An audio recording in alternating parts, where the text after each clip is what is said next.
신명기 25장을 통해서 우리는 계속해서 하나님의 나라의 가치, 하나님의 나라란 어떤 나라이며 그 하나님의 나라는 어떤 원리로 경영되어지는가라는 것을 우리에게 말씀해 주고 있습니다. 세상 나라가 경영되는 그 원칙과 세상 나라가 경영되는 가치관이 있다면 그 반대편에 하나님의 나라가 경영되어지는 가치관, 하나님의 나라가 세워져가는 하나님의 방법이 있다는 것이죠. 그 하나님의 나라가 어떻게 세워져야 하는가라는 것을 하나님은 하나님의 법을 통해서 우리에게 말씀해 주고 있습니다. 하나님의 나라의 가치관, 하나님의 나라의 세계관, 그것을 우리에게 알려주는 것이죠. 이러한 일들을 아주 성경에서는 세세하게 그렇게 기록을 해주고 있습니다. 이런 일까지도 다 기록해 놨을까라고 생각이 들 만큼 세세하게 이렇게 기록을 해 놓은 것은 여러분 무엇입니까? 하나님의 나라, 이 하나님의 나라는 바로 작은 일에조차도 온전할 것에 대해서 우리에게 말씀해 주는 것이죠. 한 나라가 무너지거나 그 가치와 세계관이 무너지는 것은 큰 것부터 무너지지 않습니다. 사실은 아주 작은 것부터, 아주 작은 것과 아주 일상적인 것에서부터 그 사회는 질서가 무너지고 가치관이 무너지고 세계관이 무너지면서 인간이 하기 좋은 대로, 인간의 생각대로 할 때 그 사회, 그 국가는 무너지고 붕괴되는 그러한 위험이 있는 것이죠. 하나님의 나라 역시도 아주 작은 일부터 우리에게 말씀해 주고 큰 것도 말씀을 해 주시죠. 그러면서 우리는 이 문자를 읽으면서도 이 법의 본의, 여러분 이 율법을 통한 하나님 아버지의 마음, 하나님 아버지께서 율법을 주시는 본 뜻을 우리는 이해하고 해석해 낼 수 있어야 됩니다.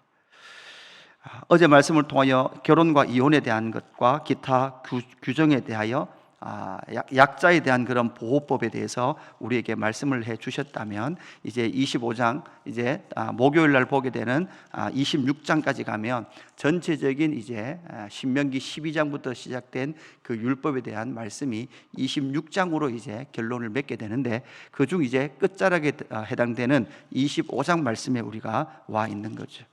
그러면서 하나님의 나라에 하나님께서 주시는 이 법의 정신이 무엇인가라는 것을 우리는 잘 찾아봐야 합니다. 첫 번째는 무엇입니까? 첫 번째는 공정하라라는 것을 우리에게 말씀해 줍니다. 한국 사회도 공정한가라는 그 질문들을 던진 적이 있습니다. 우리는 기울어진 운동장 이런 이야기도 들어보았습니다. 그럴 것과 마찬가지로 하나님의 나라도 어떤 나라에 하는가 하면 공정한 나라여야 한다라는 것을 말씀하고 있죠. 그 공정한 나라의 첫 번째가 무엇이고 어떻게 나타납니까? 재판, 그 재판은 의롭고 정직하게 행해져야 한다라는 것을 우리에게 말씀해 주고 있죠. 하나님의 법을 따라 하나님의 나라에도 뭐가 필요합니까? 재판이 필요합니다.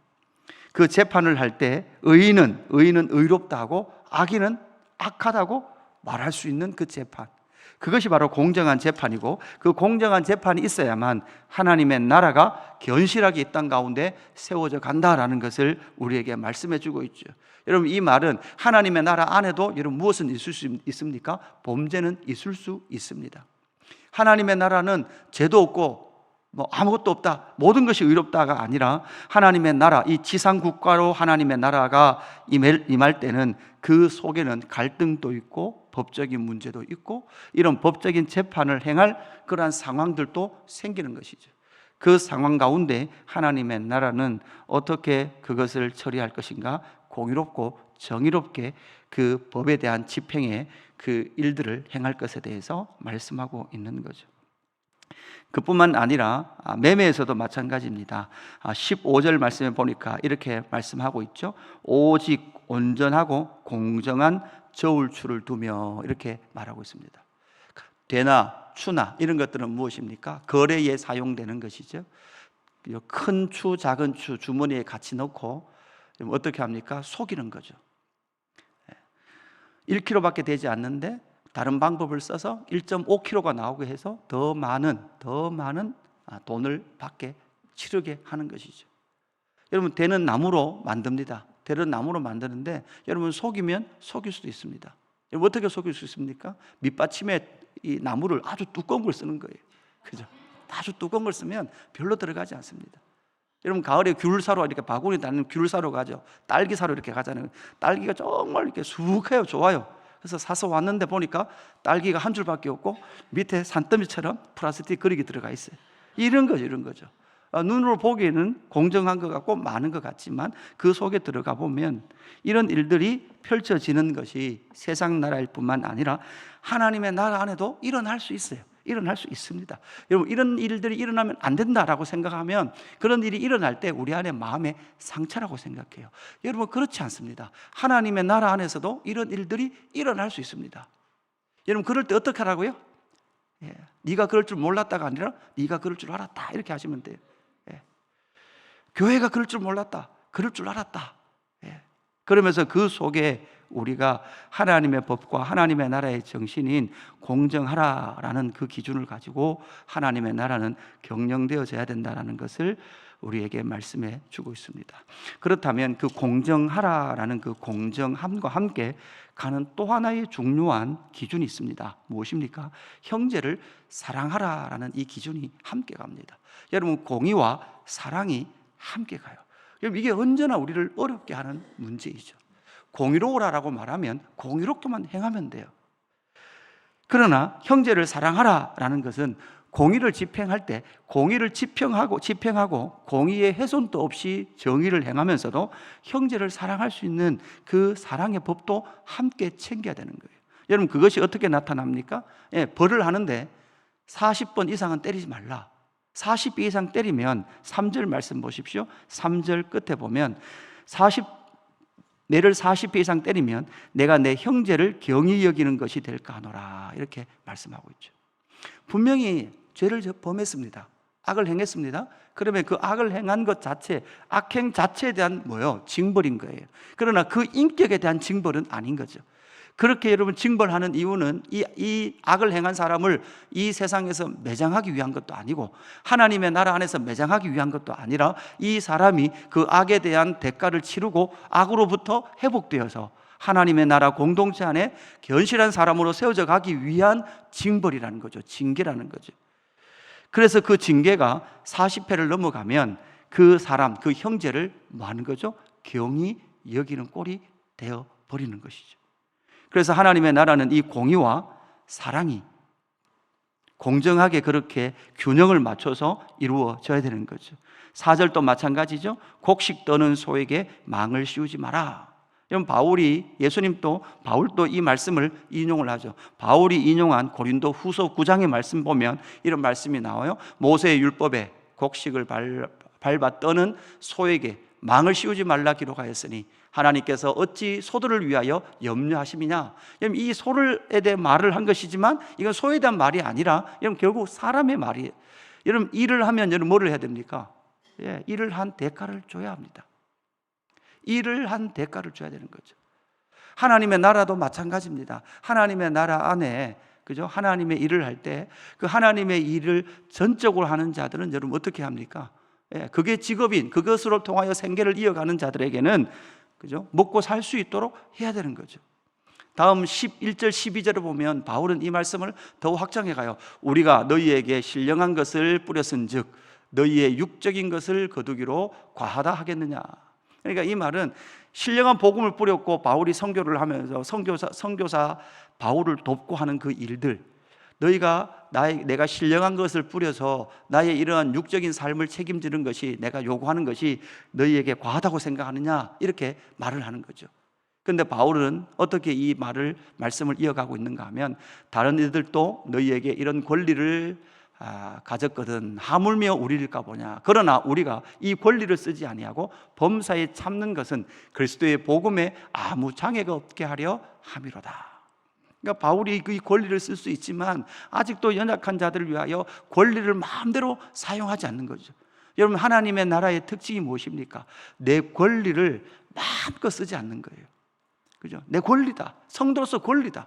그죠? 마음껏 쓰지 않아요. 이 세상은 여러분 뭐라고 말합니까? 여러분의 권리를 찾아가라는 거예요. 여러분 고객이 왕이죠. 그죠? 고객 만족을 시켜야 되는 거죠. 우리 고객으로서 모든 것을 다 요구할 수 있어요.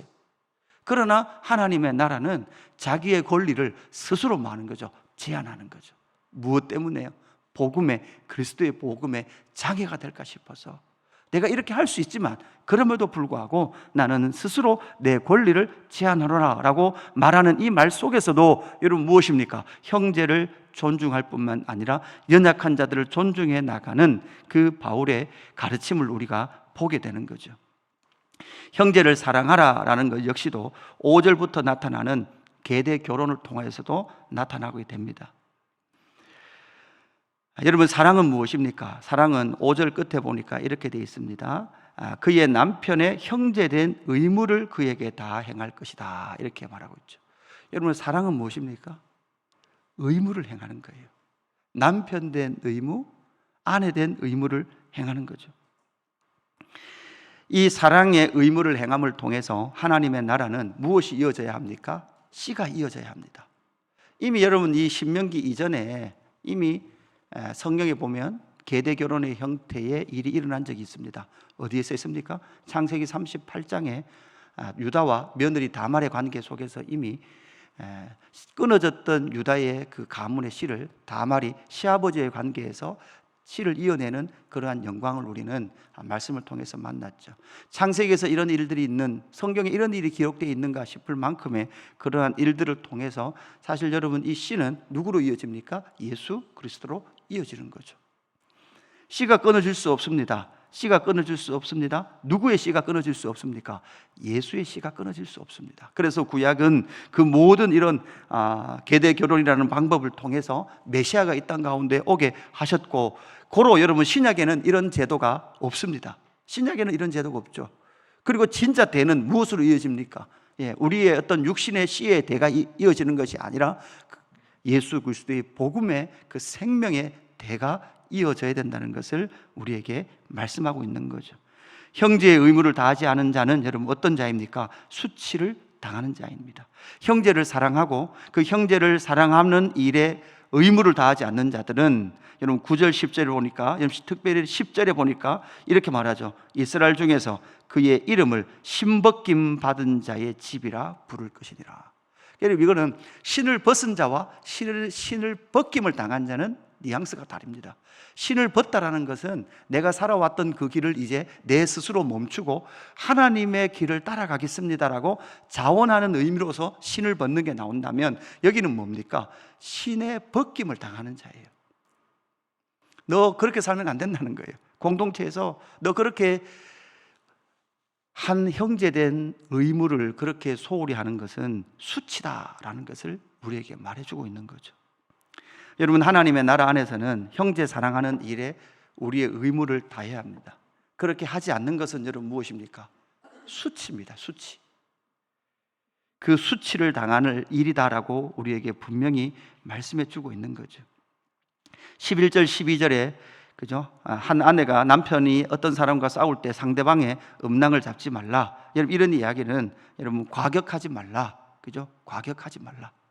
어떤 목사님이 설교하면서 그러시더라고요. 요즘 여성들이 너무 과격해요. 이렇게 설교하시더라고요. 부드럽고 함께 사랑하고, 특별히 음낭이라는 이것이 결국은 생명을 상징하는 그 일, 생명의 도전을 하는 그 일들을 행하지 말 것에 대해서 말씀하고 있습니다. 마지막 하나, 그죠? 공정하라, 사랑하라. 17절부터 나오는 아말렉의 문제는 무엇입니까? 하나님의 나라 이스라엘 백성들의 주적이었던 아말렉, 특별히 출애굽기에 보면 이스라엘 백성들이 출애굽하는 여정에서 아말렉이 이스라엘 백성들을 어떻게 공격합니까? 진 중에 가장 연약했던, 진 꼬리에 있었던 연약한 약한 자들을 이 아말렉이 뭡니까? 공격해버리죠. 그럴 때 모세가 하나님의 산에 올라가서 손을 들 때, 그죠? 승리하고, 손이 내려올 때, 그죠?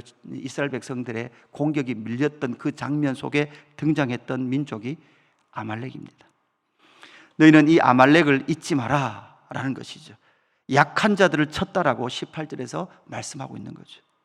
결국 이렇게 세상 나라의 원리입니다. 약한 자를 징계하고 약한 자를 밟고 일어서는 이런 세계관을 가진 자들을 너희는 결코 뭐하지 마라, 잊지 마라. 그래서 하나님의 나라의 주적은 결국 내 이웃을 내 몸과 같이 사랑하지 않고 이 세상의 논리로 약한 자는 갈구고 그죠? 힘 있는 자들은 추앙하는 이러한 일들은 하나님의 나라에서는 이루어질 수 없다라는 것을 우리에게 말씀해 주고 있는 거죠. 신약 성경에 가서 바울도 그렇게 말합니다. 교회 안에서 가난한 자들을 너희가 무시하고 돈 있는 자들을 축켜 세우는 그것은 하나님의 나라의 가치관, 세계관이 아니다라고 우리에게 분명히 말씀하고 있는 거죠. 오늘 우리 25장 말씀을 통하여 두 가지 하나님의 나라 세계관, 여러분 무엇입니까? 공정하라, 형제를 사랑하라. 공의와 사랑의 온전한 실행이 바로 하나님의 나라의 핵심의 키워드다라는 것을 기억하시고 그 삶을 함께 살아가는, 하나님의 나라를 함께 세워가는 저와 여러분의 삶이 되기를 주님의 이름으로 축복합니다. 아버지 하나님 감사합니다. 우리 안에 끊임없이 내 나름의 공의와 내 나름의 정의를 가지고 살아갑니다. 그러나 하나님 그것을 잠시 내려놓고, 아니 그것을 예수의 십자가에 못 박고 진리의 성경의 말씀을 따라 말씀의 정의와 말씀의 공의를 붙드는 저희들 될 수 있도록 역사하여 주옵소서. 하나님 그 공의의 추와 공의의 삶 가운데 사랑, 그 사랑의 하나님 아버지의 마음도 발견하게 하여 주옵소서. 징계 가운데서도 내 형제를 경히 여기지 말라라고 말씀하시는 하나님의 이 율법의 마음을 하나님 익혀서 하나님 공의와 사랑이 공동체 가운데 신실하게 실현되어지는 귀한 하나님 나라 될 수 있도록 역사하여 주옵소서. 특별히 하나님 형제 사랑의 의무를, 하나님의 나라 백성으로서 의무를 감당해 가게 하여 주옵소서. 이것을 포기함으로 또한 이 의무를 감당하지 않음으로 말미암아 수치를 당하지 않도록 역사하여 주옵소서. 감사함을 드리며 구주 예수 그리스도 이름으로 기도드리옵나이다. 아멘.